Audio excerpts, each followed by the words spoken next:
보통 사람들은 세일즈라는 걸 거부감이 있거든요. 그런데 일반적으로 의사도 세일즈맨이고 변호사도 세일즈맨이고 회계사도 세일즈맨, 보통 그래요. 전문직들은 다 세일즈맨이거든요. 근데 그분들의 공통점은 어떤 걸 도와드릴게요 표현을 하는 게 있어요. 그리고 고객이 어떻게 도와드릴까를 포커스를 둬요. 나의 이익이 아니라 그 사람한테 어떻게 도움을 주고 그거에 대한 정당한 대가를 받는 거예요. 첫 번째 그걸 생각하셔야 돼요. 근데 내가 돈을 벌기 위해서 그 사람을 도구로 활용하시면 안 돼요. 내가 어떻게 그 사람을 도와줄지 거기에 포커스를 두시고 에너지 투자를 하셔야 돼요. 그러고 해서 정당한 대가로 이익이 들어온다. 그리고 전화도 마찬가지예요. 어떻게 도와드릴까요? 어떻게 도와드리는데 보통 여기를 콜드 리딩 기법으로 전화를 하시고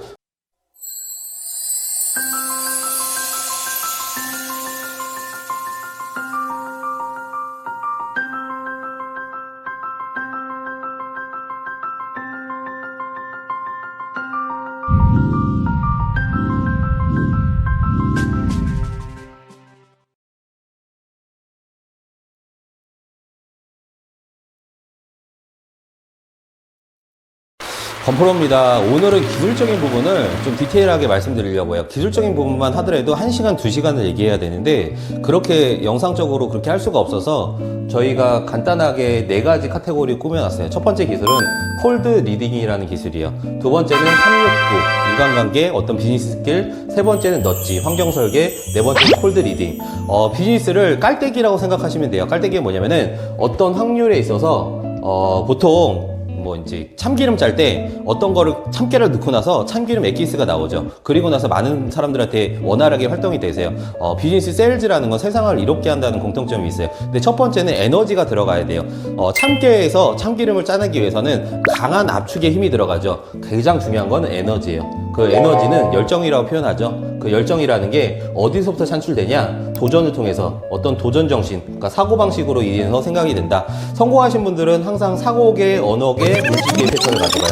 근데 실패하신 분들은 물질계, 사고계, 언어계. 로테이션은 똑같은데 어디서부터 시작하냐? 사고계부터 시작하시려면은 항상 어떤 거에서 감사하는 습관을 들이셔야 돼요. 제가 아시는 지인분 중에서 빚이 17억이었는데 재기하신 분이 있거든요. 그분이 항상 감사 노트를 적으면서 17억의 빚이 웬만한 분들은 폐인이 되셨을 거예요. 그리고 나서 굉장히 잘 되셨거든요. 최근에는 이제 기업을 50억에 팔아가지고 엑시트를 했는데 그런 사고계, 언어계, 물질계 그러기 위해서 감사 습관을 가져가서 감사 노트라는 거를 적으셔라. 근데 그것도 한순간에 이루어지지 않는다. 저도 요즘 반성하게 되는 요즘인데 감사 노트를 다시 적어야 되겠다. 독서 노트랑 그런 생각이 좀 들고 있어요. 일반적으로 그러기 위해서 콜드 리딩이라는 첫 번째 기술인데 콜드 리딩은 뭐냐면은 일반적으로 대형교회 목사님들, 대형교회 원장님들, 대형 병원의 원장님들, 일반의 고수분들은 다 알고 있는 기술이에요. 1%의 설득 기술 혹은 0.1%의 설득 기술이라고 얘기를 하는데 보통 콜드 리딩은 뭐냐면은 점쟁이들이 하는 기법이랑 똑같아요. 사람들은 예스를 3번 유도하면은 보통 일반적으로 노라는 얘기를 못하는 패턴이 있어요. 어떤 거에 있어서 예스를 3번을 유도를 해요. 그거는 오프라인 미팅 때도 똑같고 모르는 사람도 똑같아요. 일반적으로 저희가 콜드 리딩 전화라고 하는데 모르는 A라는 분한테 전화를 할 때 일반적으로 바로 전화를 하는 게 아니라 예스가 새로 나올 만한 질문들이 있죠. 예를 들어 전화를 해서 안녕하세요, 건프로님 되시죠? 네, 맞아요. 건프로님 실례지만 스마트 이즈큐라는 사업하고 계시죠? 네, 맞아요. 사장님 실례지만 통화 괜찮으세요? 네, 그런데 어떤 일이세요? 안녕하세요, 저는 건프로라고 합니다. 그렇게 풀어나가면은 노라는 얘기를 나오지가 못해요. 그리고 일반적으로 권위를 싣는 질문이 중요해요. 그 권위라는 게 어떻게 표현해야 되죠? 첫 번째 자신감, 그리고 고객을 직관적으로 시킬 수 있는 거. 저는 상담할 때 고객들한테 커피를 그냥 내려줘요.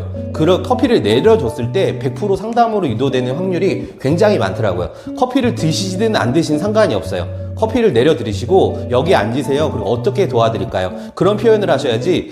보통 사람들은 세일즈라는 걸 거부감이 있거든요. 그런데 일반적으로 의사도 세일즈맨이고 변호사도 세일즈맨이고 회계사도 세일즈맨, 보통 그래요. 전문직들은 다 세일즈맨이거든요. 근데 그분들의 공통점은 어떤 걸 도와드릴게요 표현을 하는 게 있어요. 그리고 고객이 어떻게 도와드릴까를 포커스를 둬요. 나의 이익이 아니라 그 사람한테 어떻게 도움을 주고 그거에 대한 정당한 대가를 받는 거예요. 첫 번째 그걸 생각하셔야 돼요. 근데 내가 돈을 벌기 위해서 그 사람을 도구로 활용하시면 안 돼요. 내가 어떻게 그 사람을 도와줄지 거기에 포커스를 두시고 에너지 투자를 하셔야 돼요. 그러고 해서 정당한 대가로 이익이 들어온다. 그리고 전화도 마찬가지예요. 어떻게 도와드릴까요? 어떻게 도와드리는데 보통 여기를 콜드 리딩 기법으로 전화를 하시고 보통 택일 더블 바인더라고 해서 택이라는 방법이 있거든. 택이라는 게 뭐냐면은 예를 들어서 비즈니스는 전화는 만나기 위한 도구라고 생각하시면 되거든. 전화상에서 많은 걸 알려줄 이유가 없어요. 보통 그러기 위해서도 많은 걸 알려준다고 해도 설득도 안 될 뿐더러 어떤 결정사항이라는 건 실제로 만나서 이루어지거든요. 그러기 위해서 전화를 도구로 활용하시는데 어떤 도구에 있어서 보통 그 권위를 싣고 뭐 예의를 다하면은 저희가 뭐 세미나 같은 경우 세미나 안내 전화를 할 때 뭐 수요일 저녁이 괜찮으세요? 토요일 오후가 괜찮으세요? 보통 그러면은 둘 중에 하나를 양자택일 하게 돼요. 나는 수요일 저녁이 괜찮은데요? 아니면 토요일이 괜찮아요? 그럼 토요일날 이번 주 토요일은 좀 힘들고 다음 주 토요일날 뭐 가능해요. 그리고 나서 토요일날 온다는 확답을 받았잖아요. 보통 사람들은 자기가 얘기를 하는 걸 지켜요. 그걸 심리적인 메커니즘이라고 하거든요. 그리고 나서 보통 내가 발품을 팔거나 어떤 뭐 비용 투자하거나 시간 투자를 해요. 그걸 기회비용 오류라고 해요. 어떤 손실회피 오류, 어떤 기회비용이 있어서 어떤 걸 얘기를 해주고 도움을 준다고 해서 얘기를 하고 손실회피, 발품을 팔거나 시간 투자를 하면은 손실을 회피하고자 하는 성향이 커요. 예를 들어서 저희가 스마트 이직주 고객분들 중에서 부산 고객분들이 굉장히 많아요. 부산 분들은 서울에 올라오는 순간 그분은 많은 차비와 많은 시간을 손실을 했어요. 그러기 위해서 어떤 선택을 할 때 용기 있게 과감하게 선택을 하시는 거거든요. 일반적으로 서울에 계신 분들이 계약 확률이 떨어져요. 일반적으로 이렇게 왔다 갔다 하는 거리가 짧잖아요. 그런 것도 엄밀하게 생각하실 필요가 있어요. 확률에 의존을 하는데 어떤 환경을 선택을 할지, 그리고 오만하게도 한 번에 거래를 만들려는 분들이 많아요. 근데 일반적으로 내가 도움을 준다는 마인드가 있어도 일반적으로 사람들은 첫 번부터 마음이 움직이지 않아요. 369라는 법칙이 있어요.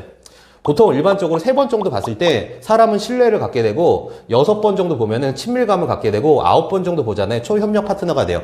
예를 들어서 제가 마찬가지예요. 지인이 있잖아요. 지인은 신뢰를 가지고 있어요. 그죠? 6번 정도 보면은 친밀감, 친구들 친밀감이 있죠. 9번 정도 보면 초협력 파트너. 애인 만드는 것도 똑같아요. 애인 만드는 것도 어떤 동거래에 있어서 그런 게 아니라 어떤 사적인 일로 만나는 게 아니라 사적인 미팅을 9번 이상 지속하잖아요. 데이트라고 표현하잖아요. 9번 이상 데이트를 하면은 보통 그게 애인이 되고 그게 될 확률이 높아요. 그런 걸 좀 엄밀하게 생각해 볼 필요가 있어요. 369 법칙. 근데 저희는 비즈니스는 신뢰를 기반이잖아요. 말씀드린 것처럼 친구한테, 애인한테, 가족들한테 돈이 나오지가 않아요. 3번 정도 볼 수 있는 확률을 만들어야 되는데 그게 온라인상에도 마찬가지예요. 온라인상에서 저희가 어떤 상품에 대해서 관심 있는 사람이 생겼어요. 수줍은 여성이에요. 먼저 적극적으로 표현하지 않아요. 어떤 커뮤니케이션도 적극적으로 하지 않아요. 저희가 먼저 만나자고 전화하고 먼저 소통을 하시자고 하셔야 돼요. 그러기 위한데 첫 번부터 전화를 해서 만나자고 하면 부담스러울 수도 있어요. 그래서 보통 활용하는 게 전화를 하고 카톡을 보내고 카톡방에 묻고 다시 전화를 하시는 거예요. 그러면은 전화를 2번 정도 하잖아요. 그러면 100% 고객들은 딸려오게 돼 있어요. 그런 거를 실행할 에너지가 있냐, 실행을 하시냐, 실행을 못 하시냐, 그 차이예요. 분명히 실행을 하셔야 돼요.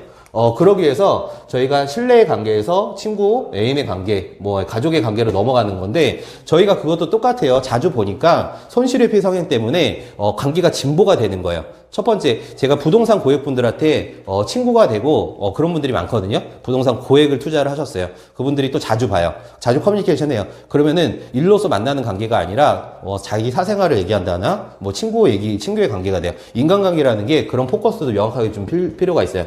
369의 법칙, 그리고 환경을 선택하는 넛지 설계.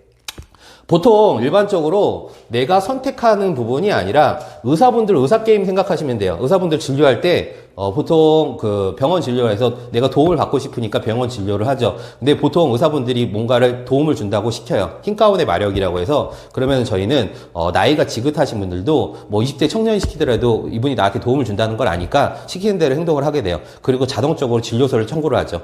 예, 그리고 수술을 권유하죠. 수술비가 엄청나게 크다고 하더라면 보험료 적용을 받고, 그런 부분에서 저희가 어떤 환경을 선택하느냐, 넛지. 그래서 보통 일반적인 B2C 영업이라는 거는 세미나 마케팅이 가장 원활해요. 세미나도 한 번에 만나는 게 아니라 2-3번 만날 수 있는 프로세스. 저희가 보통 세미나에서 어떤 가격을 오픈하잖아요. 그런 분들을 하수라고 보시면 되세요. 일반적으로 고객들은 어떤 상품에 대해서 어떤 가치를 모르면 5만 원도 비싸고 50만 원도 비싸고 단돈 만 원도 비싼 게 고객들이에요. 그런 부분에서 가치 제공을 하는데 가치 제공이 첫 번째부터는 안 된다. 한 3번 정도 만났을 때 가치 제공을 해줄 수 있다. 그리고 나서는 돈 없는 사람 빼고는 다 계약화가 만들 수 있어요. 그리고 확률 게임이에요. 그건 제가 자신 있게 말씀드릴 수 있어요. 네 번째는 콜드 리딩 더블 바인더라고 해서, 이미 더블 바인더 기법이라는 거는 옷장 사신 분들 똑같아요. 옷장 사신 분들이 옷을 먼저 입어보세요 하잖아요.